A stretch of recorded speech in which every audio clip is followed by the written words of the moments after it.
মানুষের চোখে প্রমাণ করতে গোটা জীবনটাই কেটে যায়, কিন্তু নিজের কাছে সৎ থাকা হচ্ছে সবথেকে বড় সত্য। এর থেকে আর কিছুই হয় না। ফ্রেডরিক নিটশের দর্শনে তিনি বলেছেন যে মানুষ অনেক সময় সত্য নয়, কারণ তার বিশ্বাসটা সে আঁকড়ে ধরে থাকে। একটা মানুষ অন্যের প্রতি একটা যেমনভাবে ধারণা করে, সেই ধারণাকে বদলাতে কিন্তু খুব কঠিন। তাকে যত বোঝানো হওয়ার পরেও কিন্তু সেই অন্যের প্রতি যে ধারণাটা করেছে মনের মধ্যে, সেটা বদলানো খুব কঠিন।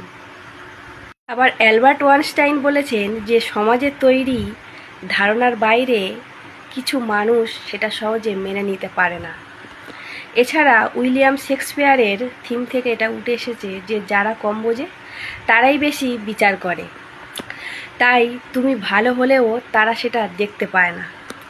অনেক সময় দেখা যায় একটা মানুষ তার নিজের পরিবার বা বন্ধুবান্ধবের জন্যে অনেক কিছু করে, কিন্তু একটা ছোট্ট ভুলের জন্যে তাকে সেটা খারাপ বলে মনে করে। আবার সোশ্যাল মিডিয়ায় কোনো মানুষ যদি একটা ভালো কাজ করলেও তার ভুল পোস্ট কিংবা কোনো কিছু দিয়ে খারাপ জিনিসটা নিয়ে গুজব ছড়িয়ে তার ইমেজটাই একেবারে বদলে দেয়। মানুষের কাছে নিজের ভালো প্রমাণ করতে করতে গোটা জীবনটাই কেটে যাবে। তুমি হয়তো কারোর জন্যে নিজের নিঃস্বার্থভাবে নিজের কথা না ভেবে সেই মানুষটার পাশে থেকেছো এবং তার সাথে কাঁধে কাঁধ মিলিয়ে লড়াই করেছো এবং তাকে ভালোবেসেছো, কিন্তু দেখবেন যে একটা সামান্য ভুল কারণে বা ভুল বোঝাবুঝির জন্যে সেই সম্পর্কটা নষ্ট হয়ে গেছে, সব কিছু শেষ হয়ে গেছে। তার যে উপকার করেছিল সেটুকুও ভুলে যায় মানুষ।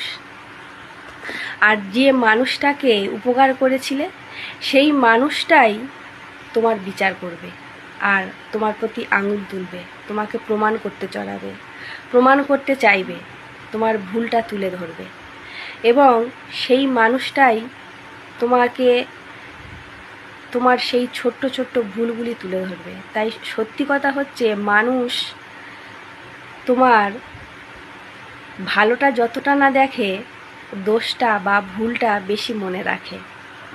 আর কিছু মানুষ তো তারাই আগে থেকে ঠিক করে রাখে তুমি কেমন।